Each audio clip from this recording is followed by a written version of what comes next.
Magandang umaga po sa inyo lahat. Ito po ang pinaka-earliest na update natin.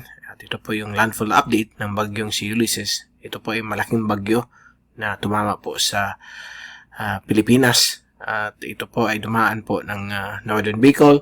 At kanina lamang ay naglandfall na po sa may Pulilio at Northern Quezon. At kasalukuyan, nasa may vicinity na po siya ng boundary ng Tarlac at Pampanga.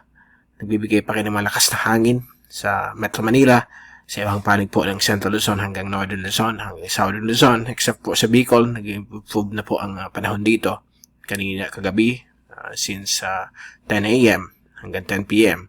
12 oras po ang lakas ng hangin.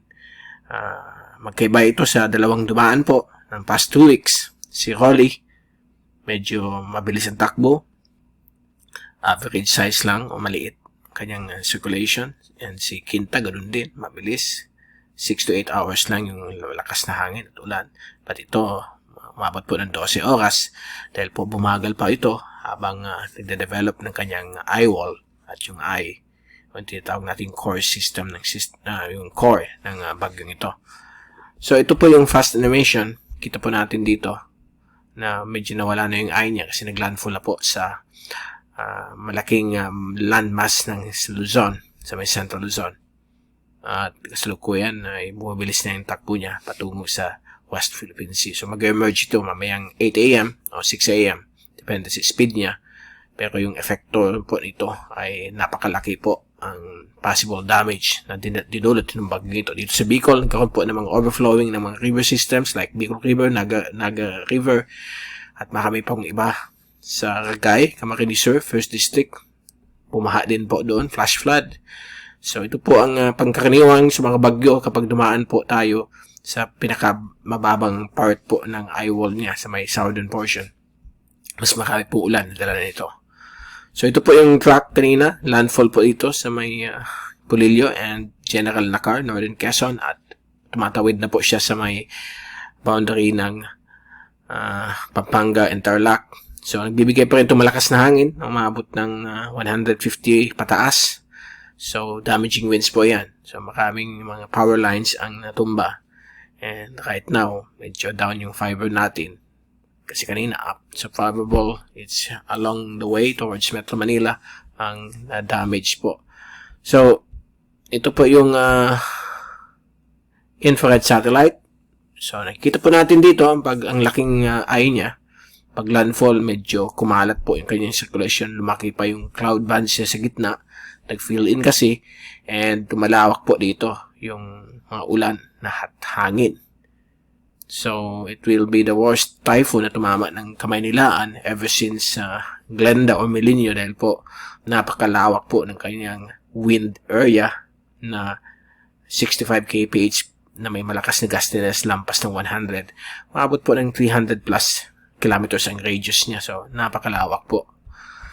Okay? So, let's all pray to these people affected by this big system. So, talagang grabe po. Ito po yung radar shot ng Pag-asa simula kaninang 4 p.m. habang nag-standby ito for 3 hours sa may north of Naga. From 2 p.m. to 5 p.m. halos hindi kumikilos. Nagpo-form yung kanyang eye wall at tinatamaan po ang Cam Norte. Ito pong area na ito.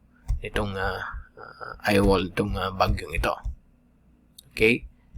So, ito natin yung medyo naghang yung ating radar. So, again, we are going to repeat saan siya dumaan. Medyo bagal lang yung internet. Okay? So, punta tayo sa 12 hours, baka makikita natin. So, yan po. Naglandfall po dito sa may Pulilio, Cubab Island. So, ito yung time na medyo mabagal dito sa area na ito. Hindi na naabot ng ating kasi nangyari po, ganito po yung track niya.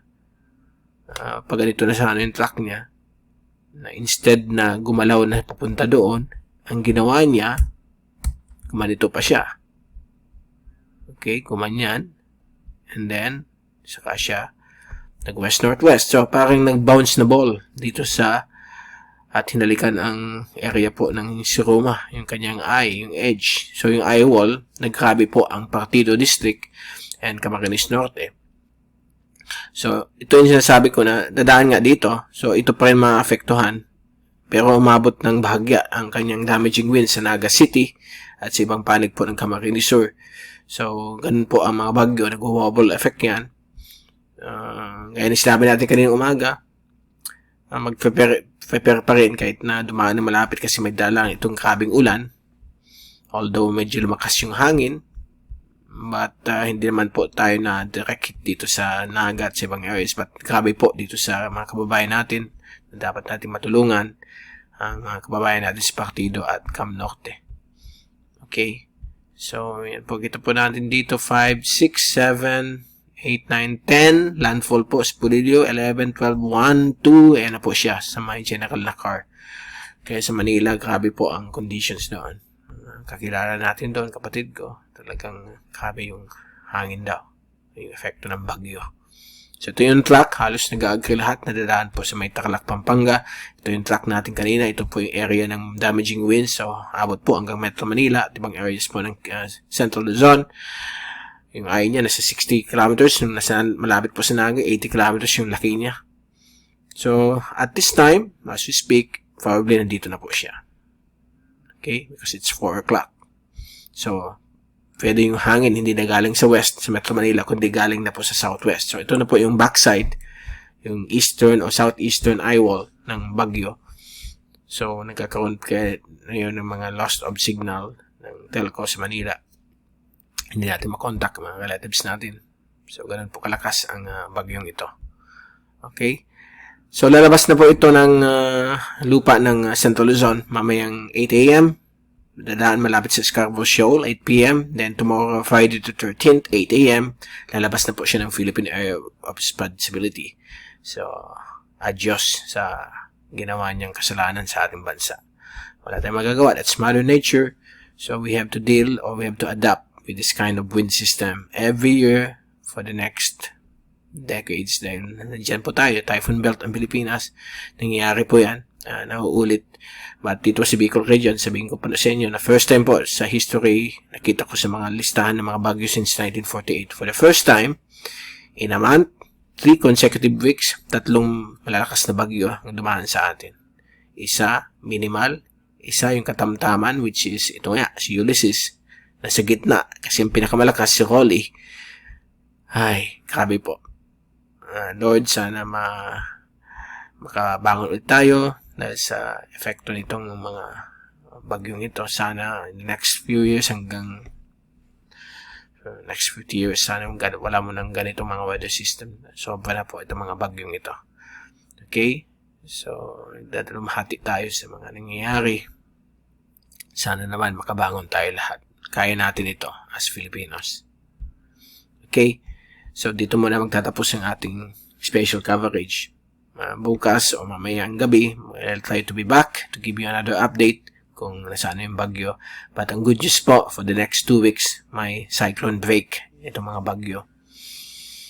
Okay? Walang susunod. Huwag kayo maniwala sa mga rumors kasi wala tayong nakikita sa mga computer models for the next 15 days. So, all clear po hanggang katapusan ng November.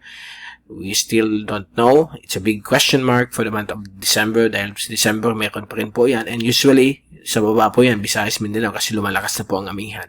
Sana naman wala. Kasi pag La Nina, pag panahon ng La Nina, mayroon yan mga maliliit na system depression, nagbibigay ng grabing pagbaha. Sana po wala na po mag-form at magbalikan na lang sila next year. At sana hindi natatama sa Pilipinas.